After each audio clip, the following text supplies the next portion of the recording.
On this episode of Trailblazing Women with Sandra Maas from the Women's Museum of California, I talk with Lift Our Voices founders Gretchen Carlson and Julie Roginsky. Their nonprofit is making a difference for women in the workplace by championing legislation to ban forced arbitration and non-disclosure agreements, or NDAs. These legal tactics are used by companies to cover up issues like sexual harassment and pay inequity, giving predators a pass and hiding workplace toxicity in a secret vault. Gretchen Carlson is a journalist, best-selling author, and internationally recognized advocate for women's rights, whose bold actions against workplace harassment at Fox News resulted in a $20 million settlement and helped pave the way for the global Metoo movement. Her story has been told in 2 different movies, detailing the harassment she and other women allegedly endured while working at Fox. Julie Roginsky is a nationally recognized political consultant and outspoken advocate of women's rights, who also sued Fox News for sexual harassment and retaliation. She spent much of her career dedicated to electing more women to political office. While giving voice to the voiceless, both women are bound by their own NDAs, preventing them from sharing their stories. Their new mission is to change laws, change attitudes, and change the workplace culture to ensure other women are not silenced. First of all, I am so excited to talk to you both. I feel like I am joining the powerful newswomen tribe for the day. So thank you very much for taking your time out to talk to the Women's Museum of California. Thanks for having us. As journalists, we are all used to sharing other people's stories, but here you both are, front and center, on the other side of the camera. The subject of the story, the game changers, if you will. What has that been like for you both? Gretchen, let's start with you. I think the word I've always used is surreal, but that really encompasses everything from, not supposed to be the story as a journalist to what was going to happen to me after I filed my case, to joining forces with Julie on our nonprofit now, Lift Our Voices, to try and make the world safer for all women.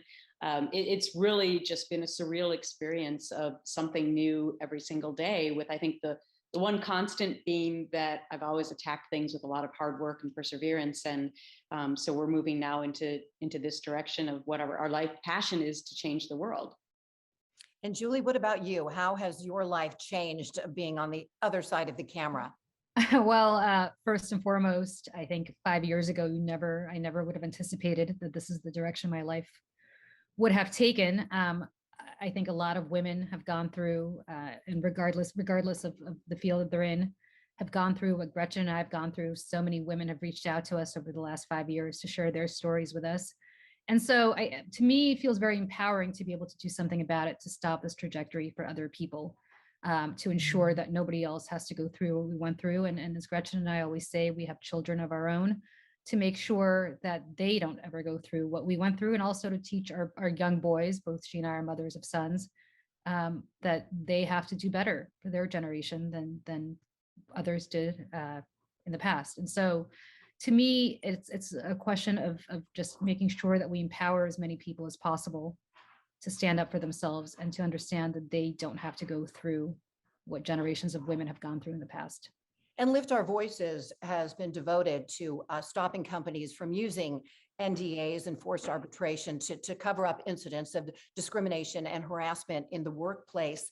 Some exciting news has just happened regarding the legislation that your group and both of you have been supporting and instrumental in pushing forward. Gretchen, tell us about that. Yeah, this has been a journey. And I just want to start out by saying that the bill is bipartisan, which in this hyper, political time that we live in, partisan time, that in and of itself is an accomplishment. But it's been a journey over the last 5 years of trying to bring both parties together for something that is apolitical, which is harassment in the workplace. So this bill will take away forced arbitration if you don't want it in your employment contract for harassment and assault. And people are going to say, well, what is that? And here's part of the problem, is explaining what it is. These clauses have become really popular at companies now. They've gone up by massive amounts of percentage. By 2024, 84% of all Americans will have them in their contracts unless we stop them. And what it means is you don't have a choice. If you have a problem at work, you're going to go to this forced arbitration chamber, which is secret, instead of being able to go to an open jury process. And that's really how we have hidden a lot of these cases and stories over the last 4 to 5 decades. And so this bill would give women and men a choice of whether or not they want to go to the secret chamber or they want to be able to be public with their claims. And it's really a game changer for millions of people. We argue that it's one of the biggest labor law changes in the last 100 years when and if it goes through. And in addition to the forced arbitration, the non-disclosure agreements are really what silence people. How has that impacted you, Julie? Well, I've been silenced by 2 non-disclosure agreements, one as a result of my settlement with Fox, the other as a result of my consulting contract with the governor of New Jersey, which I signed on the very first day of employment, which in some ways was much more pernicious because it prevented me not just from talking about any toxicity that I witnessed on his campaign, but also prevented me from even acknowledging that I had a non-disclosure agreement.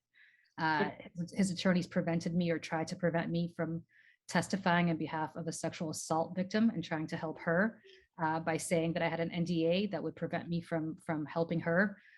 So that's just a very small example of what women, and not just women, but people of color, members of the LGBTQ community, marginalized groups go through consistently in the workplace, which is that they are not allowed to speak their truth. And in that way, organizations, very powerful executives, politicians, and this is a bipartisan problem, I might add, on both sides of the aisle. President Trump did the same in his campaign.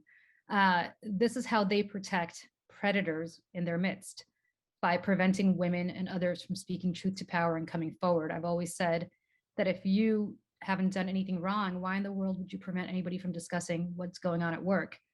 To be very clear, we are not opposed to NDAs for proprietary information. We always say, if you know the secret formula to Coca-Cola, of course, you shouldn't be able to walk it across the street to Pepsi. On the other hand, if you see an executive at your company or your organization who is just treating people awfully, you should be able to talk about it, because if you don't, the behavior will continue. And that's what we're fighting for. We're just fighting for more transparency in the workplace, for more accountability in the workplace, and an end to these concealment clauses that protect the worst kind of behavior and always protect the predator at the expense of the survivor. It really seems like a no-brainer. Gretchen, your sexual harassment lawsuit in 2016 was one of the first high-profile cases of the Metoo movement. How scary was it for you to come out as a high-profile journalist and expose yourself to all of this? What made you do so? Yeah, I was actually in this exact kitchen very late at night into the wee hours with my husband before I finally pulled the trigger. And he actually said to me, you know, I think they underestimated you. And I think that that's one of the most profound things that has come out of this, is that that's probably a very true statement. But at the time, I had absolutely no idea what was going to happen to me. And so it was the scariest decision of my life. I can't really get into the details, unfortunately. That's the exact reason we're doing this interview, is because Julie and I have been muzzled from being able to say exactly what happened to us. But I can say that, you know, I killed myself for a career, a 30-year career where I got to the top of the business. And when I found out that that career was going to be taken away from me and that they fired me, and it wasn't my choice, then I decided, if I don't stand up right now and say something about this, who will actually do it here? And that was really what pushed me over. I mean, I would also just add that my family have had incredibly supportive parents and 2 children, as we mentioned earlier. And I looked into their faces and realized that if I don't do this, especially for my daughter, what will change? And so, you know, I jumped. And it was so brave. And what I'm hearing from you is so familiar to me personally as well. I have filed an equal pay lawsuit here in California. And thank goodness there are no non-disclosure agreements involved or forced arbitration. So my April 15th trial will be public, and I'm nervous about it and excited about it and empowered by talking to both of you about what you went through. Julie, months after Gretchen filed her lawsuit, you did the same against Fox and former CEO Roger Ailes. But the price you pay as a whistleblower can be enormous. You had a thriving career on the fast track to the top. You were at the top, and things changed for you. Tell us what happened after you blew the whistle. Well, as Gretchen mentioned, sadly, I'm precluded from telling you what happened to me at Fox because of the NDA that we were forced to sign. And again, I actually want to raise this point because we often hear, well, you sign an NDA in exchange for a settlement. What are you complaining about? You got a settlement. That settlement was for the destruction, not the destruction, but really for the slowdown of our careers. I mean, that was for having our careers that, as you said, both were on the fast track. For them coming to a screeching halt for a little while. So that's what that settlement was for. It was certainly not to buy my silence or Gretchen's silence, although that's the paradigm and that's the choice that women are presented consistently in the course of these kinds of situations. It was very devastating. And I had seen what happened to Gretchen. I just want to mention, as she's telling her story, I was still at Fox when she filed her lawsuit. And she's absolutely right. Everybody underestimated her. Everybody thought that she'd be dead in the water. She was filing a lawsuit against the most powerful man in media, one of the most powerful men in the world, and against a multi-billion-dollar company. And nevertheless, she persevered, and she really set the template for so many of us. So the good news for me is that I had seen a woman jump and had seen her do something that I really thought was almost impossible. And the courage that gave me without us ever having spoken about it. Gretchen and I had never spoken about our circumstances before or after she left Fox. And so that gave me a tremendous amount of courage to do it. But nevertheless, it's very isolating. It's very scary because I will say I had to still work out the remainder of my contract after I filed my lawsuit. And it's very disconcerting to go into the workplace and see people who the day before were your friends suddenly start to shun you. Seeing people who you thought would be sympathetic to your case because they privately confided in you that they were in the same boat, publicly defend the person that you were accusing of sexual harassment, though they admitted they were sexually harassed themselves. So all of that, I think, is incredibly isolating. It's incredibly difficult.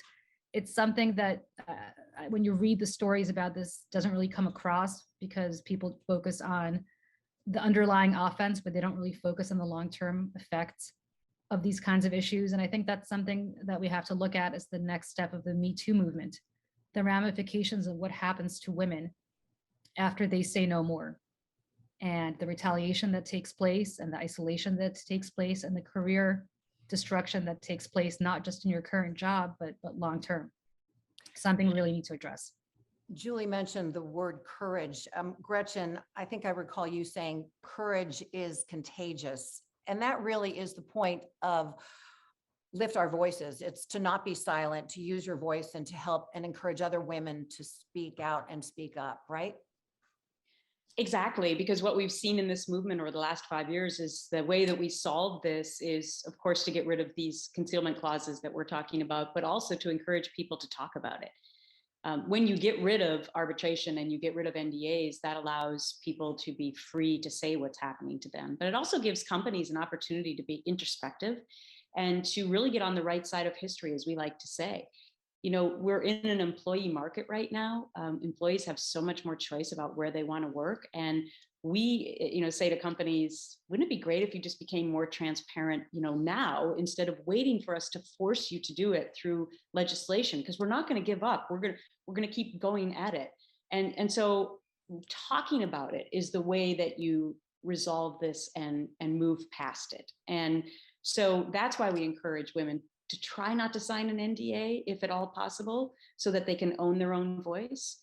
I can't tell you how many people have reached out to us after the fact and they're like, well, but I really want to tell my story now. And I'm like, yeah, but you can't, and that's the boat that we all find ourselves in. So the more of us that decide that we're going to talk about it and that we're going to try not to sign those documents and that we're going to educate lawyers who try to push us into signing those documents, the more we do that and open up and be transparent and educate, that is how we get to the solution of getting over the hump. And I know it's not easy. It's not going to happen overnight, but we're starting with trying to get rid of these two things first, because we believe they're the silver bullet to this solution as well as to equity. And then we're moving on to to other things after that, because I always like to say fixing this is a tangled web, but talking about it is the way we start. As gifted storytellers, both of you, how difficult emotionally and psychologically has this been for you to not be able to talk about this most important thing that has completely changed your lives? Julie? Well, in some ways, it's a little soul crushing because you see stories written about what happened to you. You see movies being made about your story, Gretchen more so than I have had. But nevertheless, you're consistently a topic of discussion when it comes to the story of Fox News. And yet you can't ever tell anybody whether the story's right, whether they got your own story right. Everybody has the right to tell my story except me, which is incredible to me. And in some ways, it's depressing.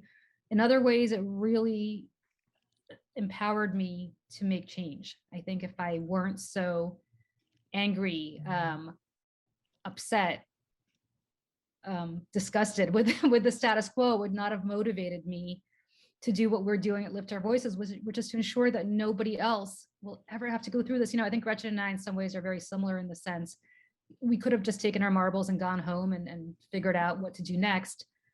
But we were not going to allow anybody to go through this again. And having gone through it ourselves, we were going to change laws, change the culture, change attitudes within organizations to ensure that this ended, and it ended for everybody. You know, most people don't know, as Gretchen mentioned, that they are bound by forced arbitration, despite the fact that 84% of them will be by 2024.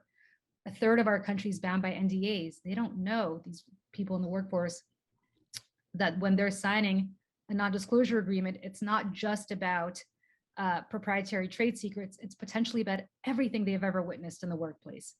And until we raise awareness, until we make sure that companies are no longer able to do this, we are not going to give women, people of color, other disenfranchised groups in our society the power to take their own stories back affirmatively and change their own workplaces for the better.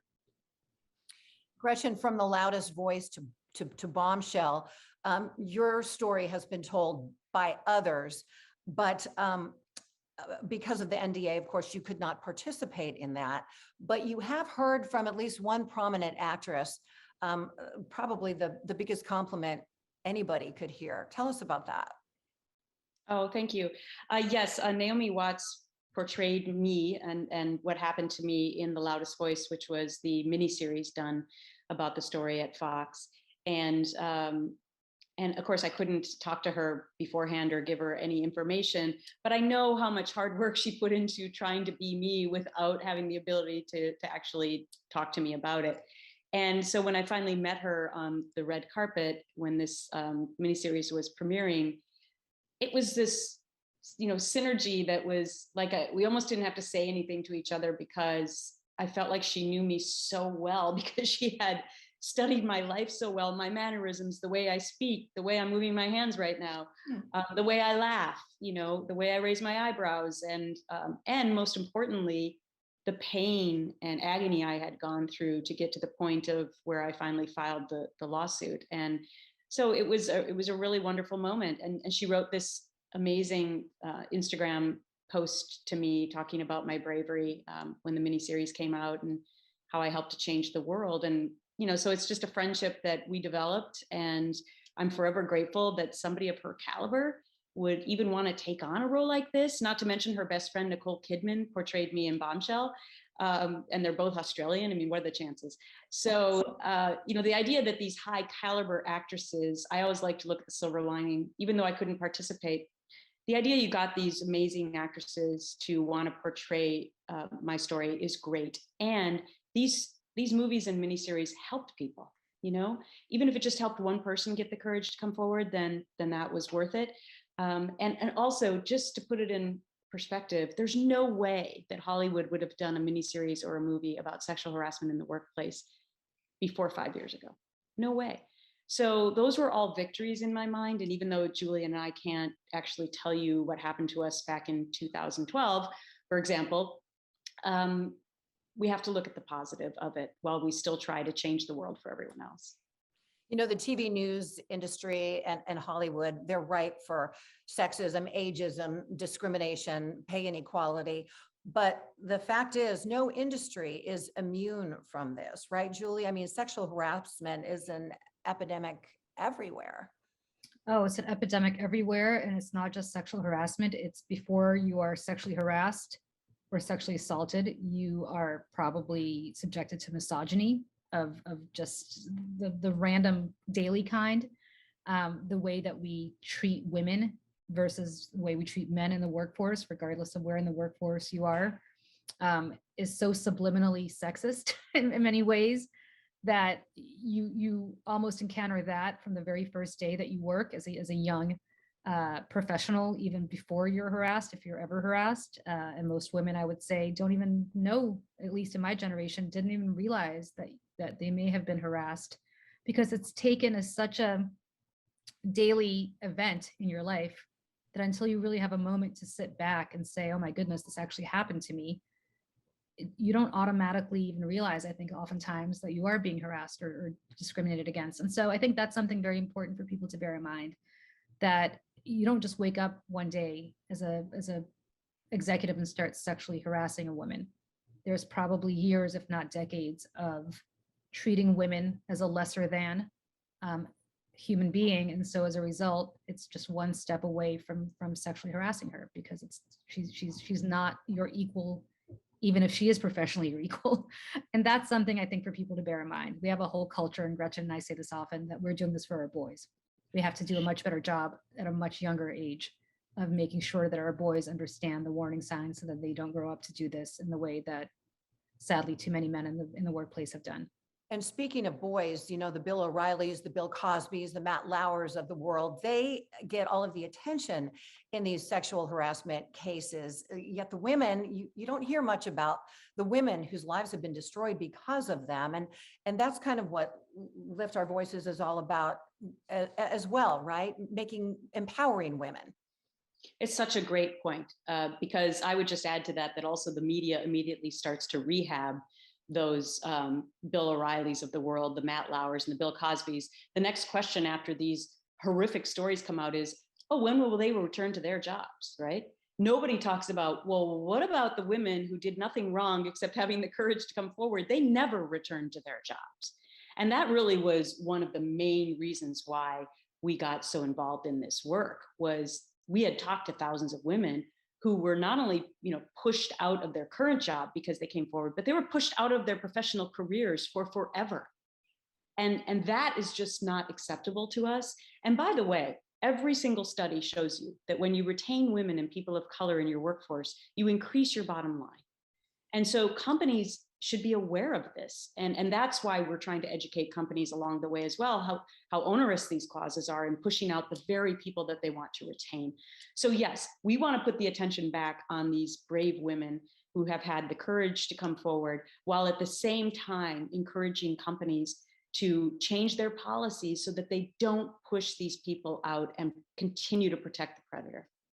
Let me ask you, Gretchen, lifting our voices is not just about changing some of the laws, but it's also about empowering women in different ways. I know you're holding workshops, community engagement workshops. Tell us about that. Yeah, that was in another project that I was working on, which was the Gretchen Carlson Leadership Initiative, where we brought together women in 13 cities across the country that I felt was really important for me to get behind and to fund. It was for underprivileged women to be able to come and get help, whether it was legal or just a shoulder to cry on, somebody to tell their story to in confidence. And they were 1 or 2 day seminars that we held throughout the country. We provided food and childcare. And many of these women walked in the first day and were very forlorn and didn't want to say anything. By the end of the 2 days, some of them were raising their hands and saying they wanted to run for political office. And we were like, what is happening here? But it was really rewarding for me to put together that program. Number one, because the help is so desperately needed. Number two, because after my story, a lot of journalists would ask me this question. They'd say, well, you had the resources and the platform to be able to hire great lawyers and to get your story out there in full magnitude. But what about the fast food single mom who's working 2 jobs just trying to make ends meet, who's also being harassed. How are you going to help her? And it really bothered me because I didn't really have a great answer for that. And that was the impetus of putting together this leadership initiative program, to try to be a start in providing this kind of help to women who have nowhere else to turn. And that has been one of the amazing things about the Me Too movement, really women coming together and helping each other. Julie, where do you see the Me Too movement going from here? Will it evolve? And how do we continue the momentum? Yeah, I think we need to get to the next phase of the Me Too movement so that women feel like if they can come forward and speak, they're not going to be retaliated against. I think way too many women feel like they can't come forward, even if they don't have these silencing mechanisms, because they see that their careers will be destroyed.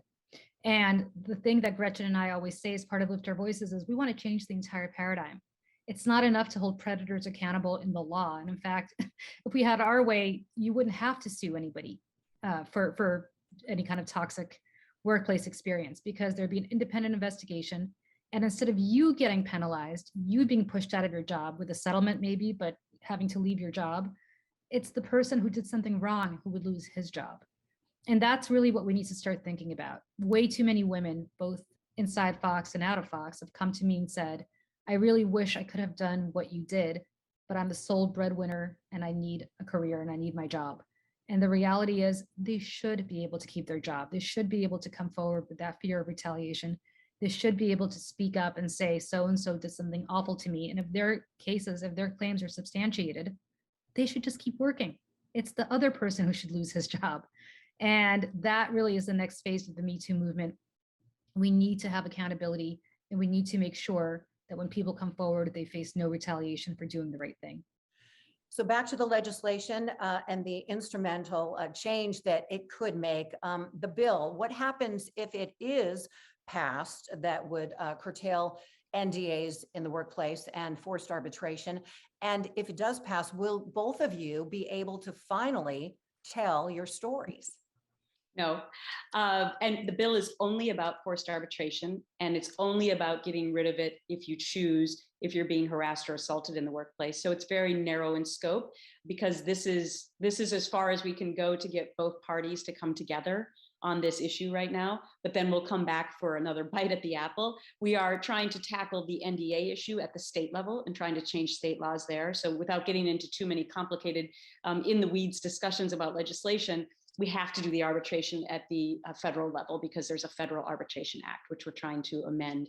But if this is successful, which fingers crossed, a 5-year journey here, then that'll be a game changer for millions of people. And then we'll go back to continue to try and change it for other groups who are being disenfranchised as well. So for people who are watching this today and later, give us your final pitch for Lift Our Voices. What is the message you want to spread? And what do you want people to know about your nonprofit? Julie? Well, the first thing they need to know is that there is strength in every single individual and in numbers. And as Gretchen mentioned, if you don't want to sign an NDA, sometimes you don't have much of a choice, but you should be aware of what you're signing. You should be aware of signing an arbitration agreement. And if we are successful in our fight at both the state and federal levels, and in terms of the education that we're doing around the country, we'll no longer have these kinds of concealment clauses going forward. We will make sure that in the next 5-10 years, if not sooner, everybody will be able to speak their truth, have their day in court if that's what they want, and ensure that we have a more respectful workplace. That's all we're asking. We're asking for an equal playing field where everybody has the right to tell their stories and to demand more respect in the workplace. And that's really all that we should expect in 2022. We thought we solved these issues. We thought sexual harassment was a bygone issue until we realized that it wasn't, because nobody was talking about it, because they were precluded from talking about it. They were precluded from ever speaking up about what happened to them because of these concealment clauses. We want to make sure that people are able to talk about this. And if they're able to talk about it, that's the only way to actually solve it. And Gretchen, final thoughts? Yeah, we just add that everyone has a stake in this game, and I would like to include men in that equation. We are not a male bashing organization. We actually are, doing extensive outreach to men to bring them into the conversation, because we need them, quite honestly. They still, for the most part, rule the world, and they run most companies, and we need them to have an understanding of our issues and have empathy towards them, and get rid of these policies to help women. So that's number one. And I also mean we all have stake in the game, because oftentimes I believe that women and men who face these situations in work don't think that they actually have to have a stake in the game until suddenly something happens to them. And I would just encourage everyone who's watching this to understand that we need to come together to have a stake in the game before something happens to you. We have to care about these issues now because something could happen to you. And as a result, we all have to come together to help the people who have suffered greatly already. So that's mainly my pitch of how we should all be involved in this. It may or may not ever happen to you in the workplace, but the likelihood is, if you're a woman, it's pretty high. Gretchen Carlson, Julie Roginsky, thank you so much for sharing your stories with the Women's Museum of California. Thank you for empowering and inspiring so many women out there, and most of all, for using your powerful voices to lift us all. Thank you so much for having us. Thank you.